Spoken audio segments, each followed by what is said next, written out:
Welcome to SDH's coverage of USL League One. Very, very big weekend coming up in the league. But before we go forward, we've got to go backward and show you where things stand heading into the weekend. Interim head coach, VP Soccer of Operations, Jon Pearlman of FC Tucson is running the anchor leg for us this week. We get to catch up with him about their recent run of form. 7 points in their last 3 matches as they had a bit of a rough start and are climbing their way into the playoff picture. But match of the week last week was Tormenta and Greenville. They went at it again, another 5-goal thriller.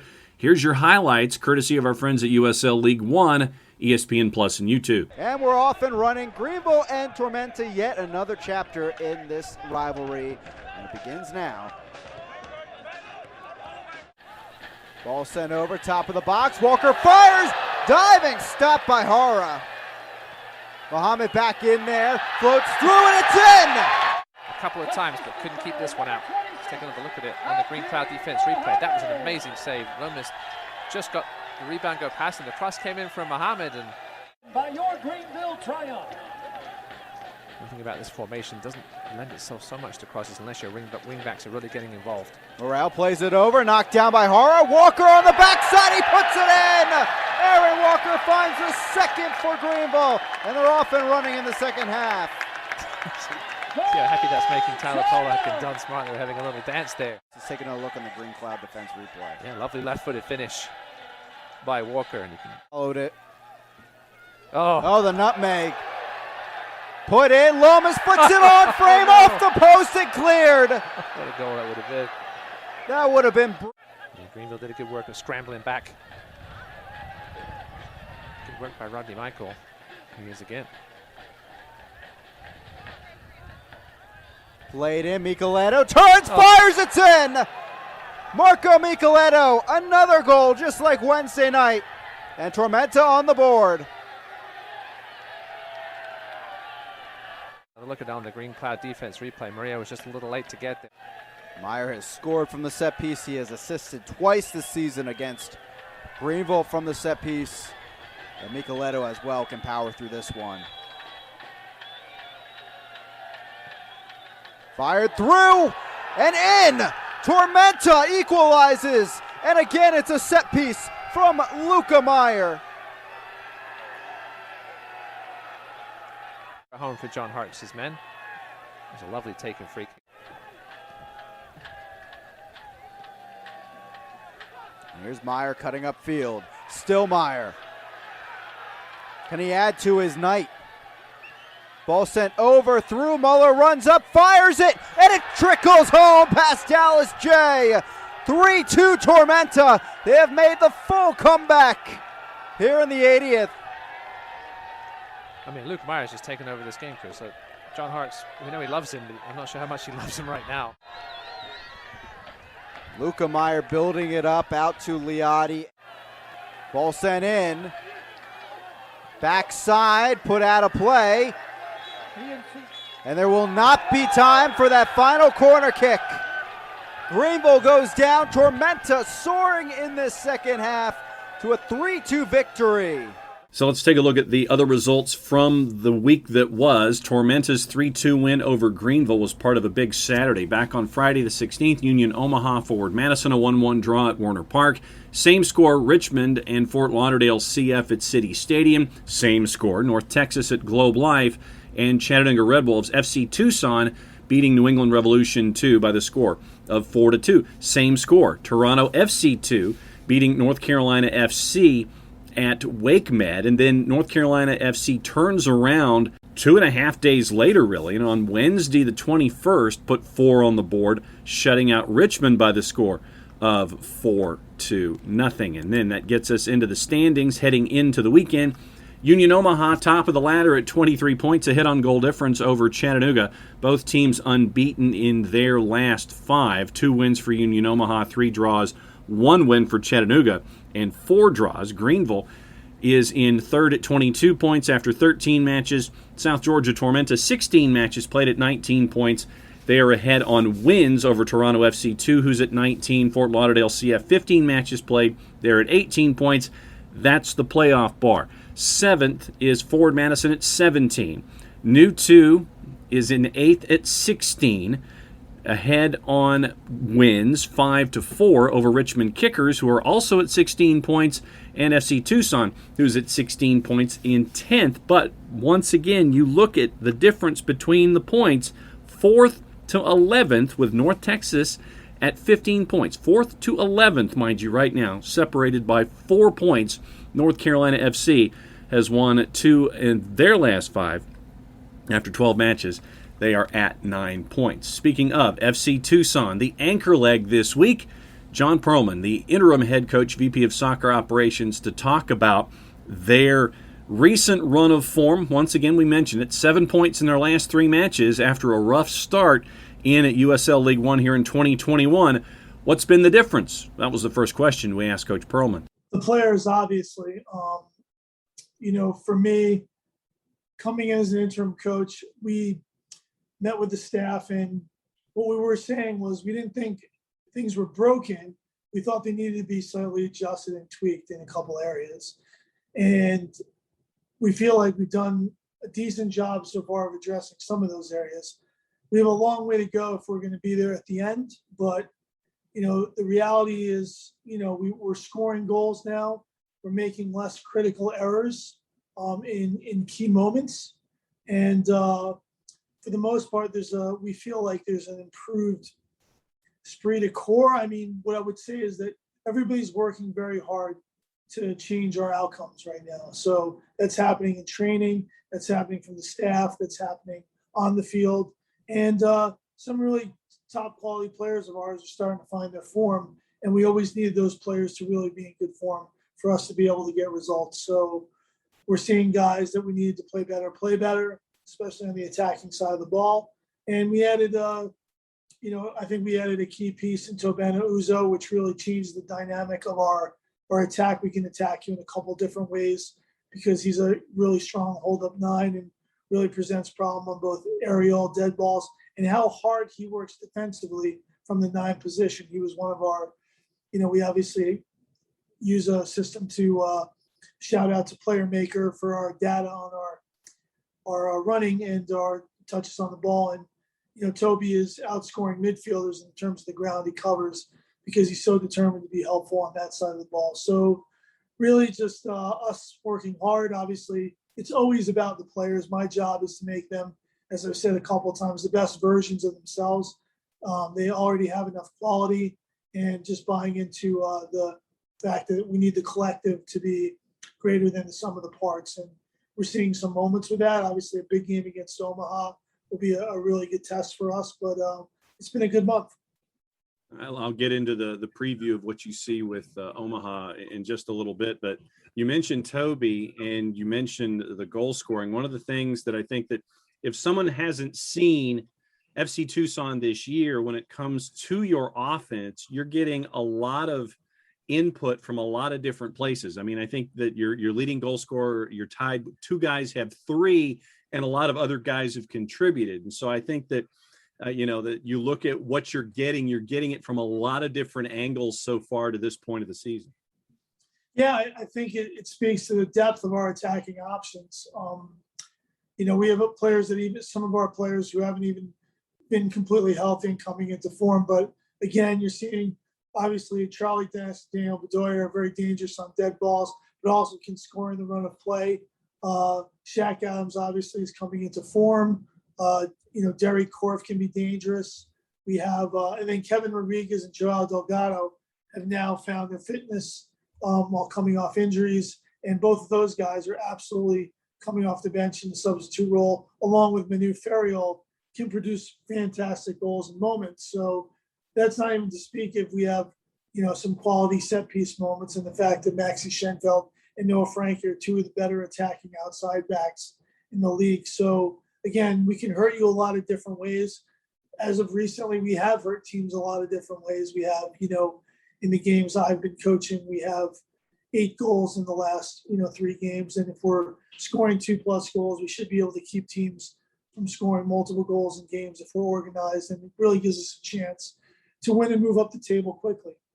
And that's the thing about USL League One is that if you get a good run during a week, then you rocket north of the playoff bar. And I think it speaks a lot to how competitive USL League One is and can be, because I mean, seriously, you could have a good run of form, you could rocket north of the playoff bar, and then if folks are leapfrogging you and you stub your toe in a week, you could be below the playoff bar and fighting for 8th as opposed to 3rd.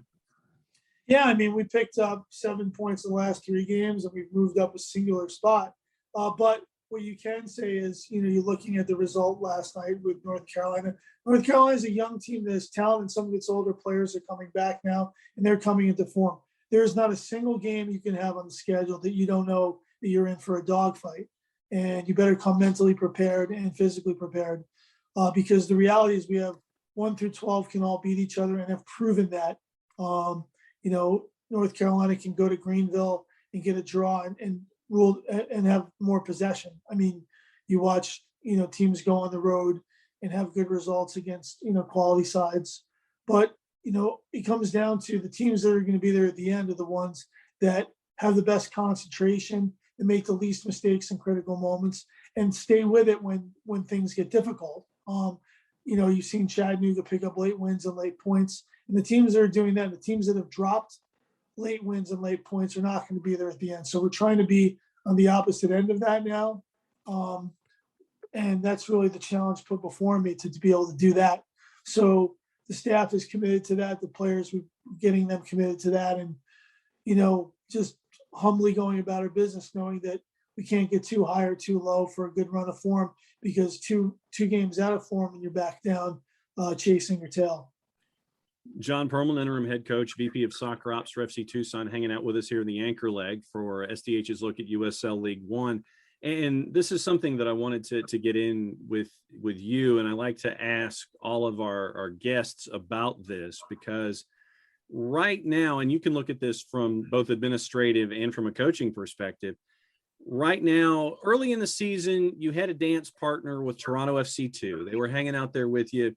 And, travel wasn't all that when you came to play in TFC2 early this year, but you're the one that's furthest west. And for teams to come to you, it's a challenge for them. And obviously, when you have to come east, it's a challenge for you logistically, conditionally, making sure that the players are as in good a shape as they are, that there's nothing that's going to happen on a plane ride or a bus ride, what have you. How much of a challenge is it for you, I guess, both from an administrative standpoint and from a coaching standpoint, to be FC Tucson in this league right now? Massive. It's the number one challenge off the field, to be honest with you, is the distance traveled, and obviously effects on the field. So when I'm building the schedule, and that's part of what I do as the VP of Soccer Operations, I get with the technical staff and we calendar out the entire year, literally the training sessions, the recovery days. And it's just very hard, because in an ideal situation, if we were Manchester City in Champions League, you would go for each time zone, you would go a day per time zone. And that's what MLS teams do. Well, we're being asked to do 14 times in a year. Sorry, I don't want to say 14 times. So Omaha is 1 hour and we play them. We go there twice. And Dallas is 1 hour time change. We go there twice. Everyone else is a 3 hour time change. So bearing that in mind, other than Madison, so 9 times we're going 3 hour time changes. Other teams, if they have to come to us once, maybe they're going an hour, or they're going 2 hours only or 3 hours one singular time. What I'm saying here is that it's very challenging for FC Tucson on the road. In saying that, that's why it's so critical we have to take care of our business at home, because it's a real disadvantage to have to come here. The desert heat is difficult. We're a dry environment. We're unique to be in Tucson. And it's obviously, there's a couple flights to get here. Obviously, we're excited that Northern Colorado is coming in. We're excited that, Central Valley is coming in. That will help the league. And obviously we want more teams. I think that will help spur more teams to join from the West Coast. But the truth is, I don't think there's there's no one in the country, and there's no one in the world in their domestic league schedule per game schedule that travels further than we do and more than we do. I mean, that's a bold statement, saying of all the soccer that's played in the world, FC Tucson travels the furthest per the number of games that they have. And that's not even in question. And it's not even close.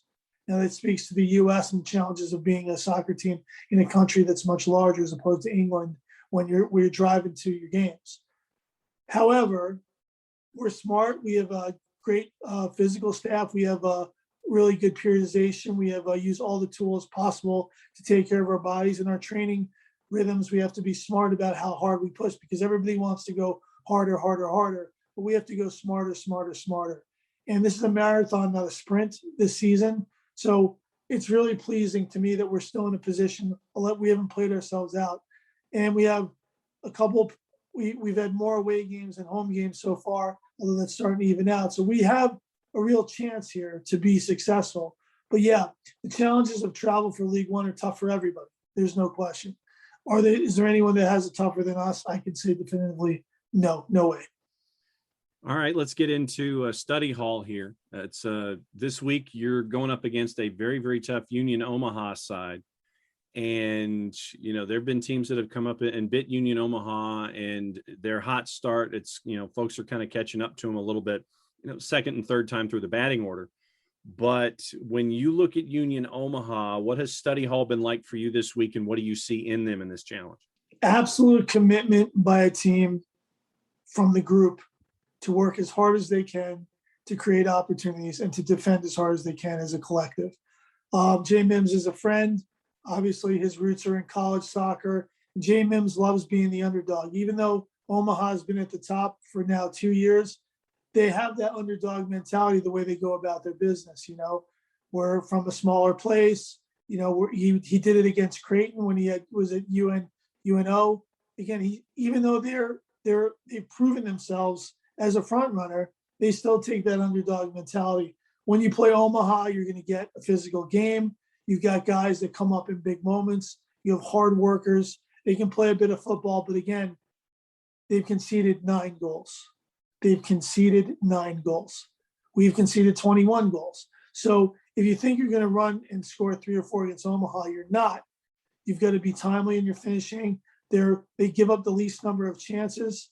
They're at the top of that category. So what you've got to do is you've got to really make sure that you're taking care of the ball because they're a very good counterattacking team. And when they get one on you, they shut down the shop and they do it better than anyone.